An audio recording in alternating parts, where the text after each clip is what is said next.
Hi மக்களே, பாலக் பன்னீர் செய்கிற மாதிரி பாலக் முட்டை இந்த மாதிரி செஞ்சு பாருங்கள். செம்ம சூப்பராக இருக்கும். நான் ஒரு கட்டு பாலக்கீரை எடுத்துகிட்டு நல்லா க்ளீன் பண்ணி நல்லா கழுவி எடுத்து பொடியாக நறுக்கி வச்சுருக்கேன். இந்த மாதிரி 2 முட்டையை வேக வச்சுக்கலாம். நம்ம இப்போ ஒரு பாத்திரத்தில் ஒரு 150 ml தண்ணி விட்டு 2 பச்சை மிளகாய், ஒரு பெரிய வெங்காயம் கட் பண்ணி சேர்த்துக்கலாம்.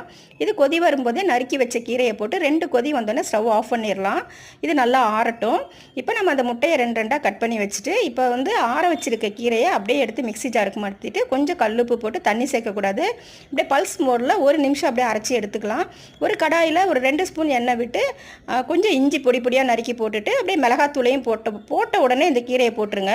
போட்டுட்டு அப்படியே ஒரு கொதி வந்தோடனே இந்த முட்டையை போட்டுட்டு ஸ்டவ் ஆஃப் பண்ணிடுங்க. இது சப்பாத்தி, பூரி, நான்க்கு செம்ம சூப்பராக இருக்கும். நான் இன்றைக்கி பூரி தான் செஞ்சேன். இங்கே பாருங்கள், அப்படியே செம்ம சூப்பராக இருக்குது. நம்ம ரெஸ்டாரண்ட்டில் சாப்பிட்ற மாதிரியே இருக்கும். ட்ரை பண்ணி பாருங்கள்.